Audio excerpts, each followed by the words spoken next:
Buen día amigos, bienvenidos a esta segunda entrega de la serie El 68, una historia de todos. En la vez anterior estuvimos repasando el capítulo de los Estados Unidos, un movimiento estudiantil que nace con la década, que nace de un posicionamiento frente al status quo de su país y que se va desarrollando y que evidentemente entra en apogeo hacia 1968.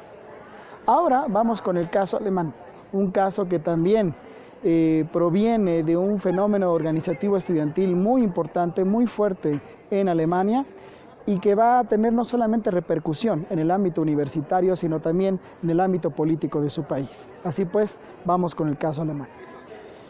El 68 alemán tenemos que estudiarlo desde su contexto, el contexto que da pie a este movimiento universitario popular y que está dominado por la llamada era Adenauer, una era que la historiografía define entre 1949 y 1963, en donde dominan varios aspectos que favorecen sin duda a los sectores oligárquico y conservador de Alemania. En primer lugar, es una era de gran crecimiento económico, pero basado fundamentalmente en el papel de las grandes corporaciones empresariales e industriales de Alemania, en donde domina una gran burguesía que ha podido crecer en esta segunda posguerra. Un crecimiento económico que también está basado en el papel dominante de Alemania sobre Europa Occidental y Europa Central y en la sobreexplotación de la fuerza de trabajo en Alemania. Esta era también está dominada por el dominio, valga la redundancia, del discurso de derecha, una derecha alemana que privilegia el discurso tradicionalista, en donde la familia, la patria, son elementos clave de este discurso. La derecha pues domina discursivamente, pero también políticamente. Los partidos de carácter social cristiano que dominan la política de Alemania en la llamada Gran Coalición. Y esto está fortalecido también con un contexto en donde la Guerra Fría juega un papel fundamental. La Alemania occidental, está confrontada hacia Europa Oriental y evidentemente con un respaldo y una presión muy importante por parte de los Estados Unidos, que para este momento todavía tienen presencia militar en el país.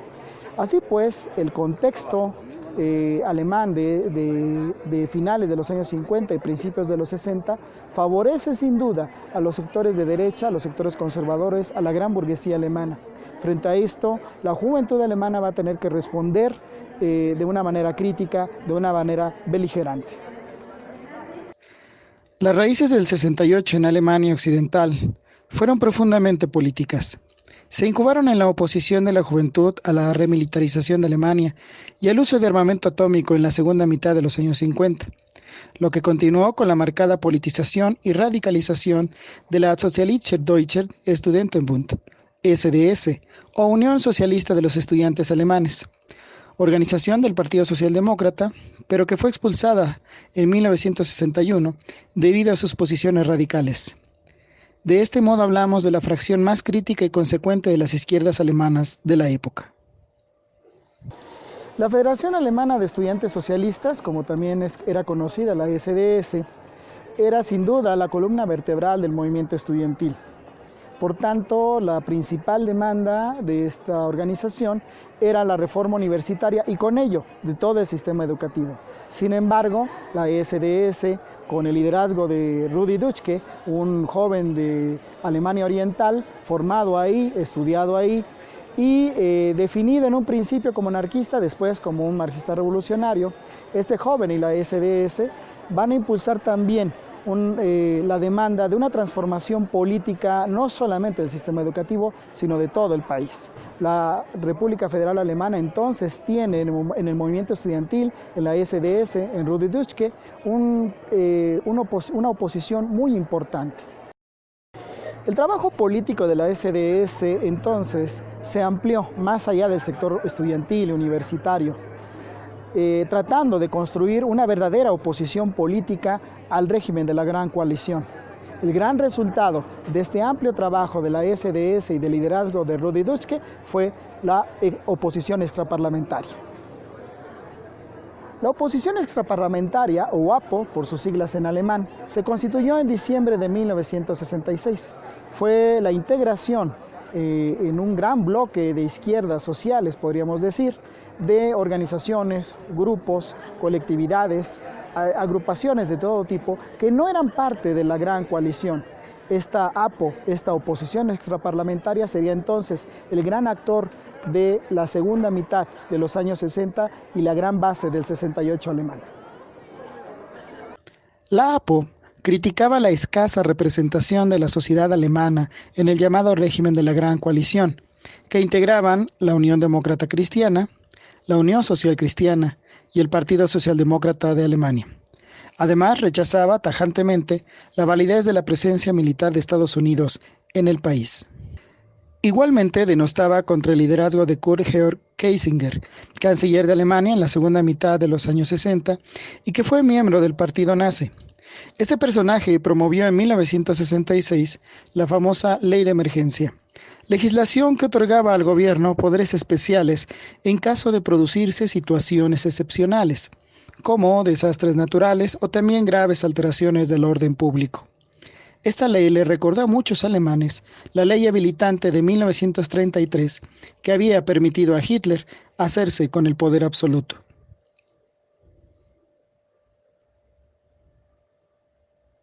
La situación política de Alemania y del movimiento opositor se empieza a complicar el 2 de junio de 1967.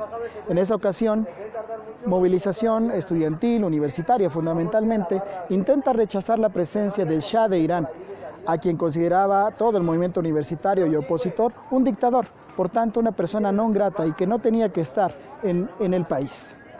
Desafortunadamente, la protesta del 2 de junio del 67 deriva en un acto criminal.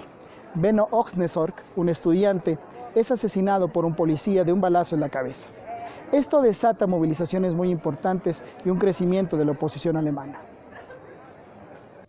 El asesinato de Ohnesorg provocó inmediatamente el estallido de una ola de indignación y movilizaciones en toda Alemania, cuya exigencia fue la dimisión del jefe de policía y la expropiación del grupo editorial Axel Springer, de filiación conservadora, pues los estudiantes señalaban que dicho grupo era culpable de la muerte de Ohnesorg por sus constantes llamados a la violencia anticomunista. Con este argumento, los estudiantes también se opusieron a los medios impresos establecidos como Der Spiegel, Frankfurter Rundschau y Die Zeit. Cabe decir que ante el amplio movimiento estudiantil, solo unos pocos profesores se solidarizaron con los estudiantes, como fue el caso del amigo de Deutschke, el teólogo Helmut Gollwitzer, y el resto se plegó al régimen. Estas movilizaciones no solo robustecieron al movimiento estudiantil, también le dieron una nueva fuerza a la oposición extraparlamentaria. En realidad, lo que se estaba robusteciendo, lo que estaba fortaleciéndose, era la cuna del 68 alemán. El 68 alemán inicia precisamente en los días 17 y 18 de febrero en la Universidad Técnica de Berlín. En esta ocasión, un gran evento internacional opositor de izquierdas en favor de Vietnam se sucedía. Si bien el Congreso fue importante, lo más significativo fue la movilización o la marcha al final del evento. Una marcha que corre por la ciudad de Berlín, y aunque estos actos de solidaridad eran comunes en la época, lo inusitado aquí fue la amplia movilización. Una movilización que hace mucho no se había dado en Berlín y que va a desatar toda la lucha, toda la oposición, toda la energía de lo que sería el 68 alemán. Sin embargo, el suceso que dio inicio al movimiento fue el intento de asesinato de Rudi Dutschke, el 11 de abril de 1968, por parte de un joven obrero manual y ultraderechista llamado Joseph Bachmann, quien le disparó 3 balazos en la cabeza. El joven líder, sumaba 28 años para ese momento, sobrevivió milagrosamente. A esto siguieron amplias movilizaciones para esclarecer todos los actos de represión, en particular el atentado en contra de Dutschke. Sin embargo, las movilizaciones se concentraron fundamentalmente en contra del grupo Axel Springer y el periódico Bild. ¿Por qué? Porque el periódico Bild, un periódico de ultraderecha, un periódico muy difundido, quizás el más popular de Alemania entonces y ahora, era un firme opositor a la APO. Un opositor a la APO y además tremendamente beligerante, con llamados sumamente violentos y agresivos. El periódico Bild era en realidad sumamente extremo, pues publicaba encabezados como el siguiente: No dejemos solo a la policía el sucio trabajo de acabar con estos provocadores. Para este momento las protestas eran sumamente amplias, pero no solamente eran amplias por el número de personas, eran amplias porque la sociedad alemana, todos aquellos que participaban por parte del movimiento estudiantil y de la APO en general, tenían muy claro el programa. El programa del movimiento opositor o de la oposición extraparlamentaria y el movimiento estudiantil era muy concreto para este momento. Era la demanda de una reforma educativa y una reforma universitaria, una apertura política, la oposición a la guerra de Vietnam, la oposición a la ley de emergencia y sin duda alguna la crítica férrea a los medios de comunicación de derecha, además del esclarecimiento a las agresiones de los líderes estudiantiles y del movimiento en general.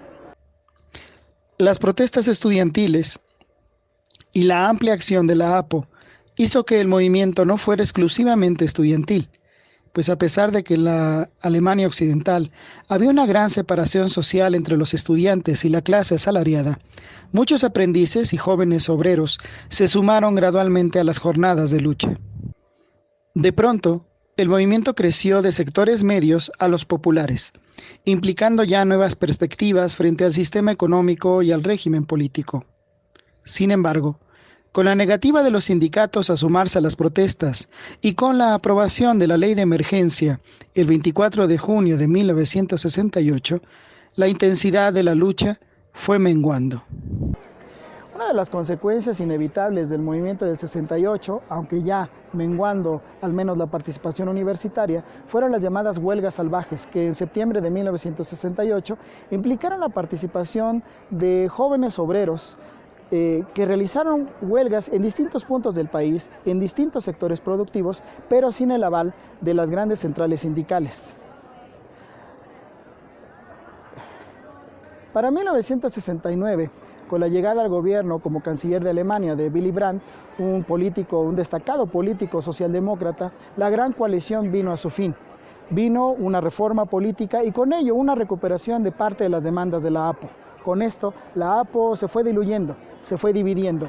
Una parte de la APO abrazó las reformas del gobierno de Willy Brandt y otra, radicalizada, se fue hacia movimientos armados.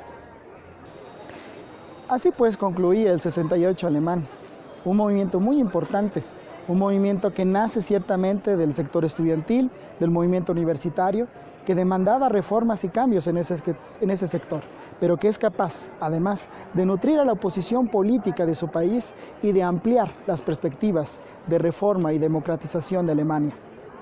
El 68 alemán entonces es distinto al de Estados Unidos, pues rebasa precisamente las barreras del sector estudiantil y universitario para dar pie a nuevos cambios en otros sectores muy importantes de su país. El 68 alemán en este sentido es una gran enseñanza, una gran lección de una generación muy importante sobre necesidades que todos podemos tener, no solamente en Europa, sino en todo el mundo. Así pues, amigos, dejamos aquí esta segunda entrega y nos vemos en la siguiente. Gracias.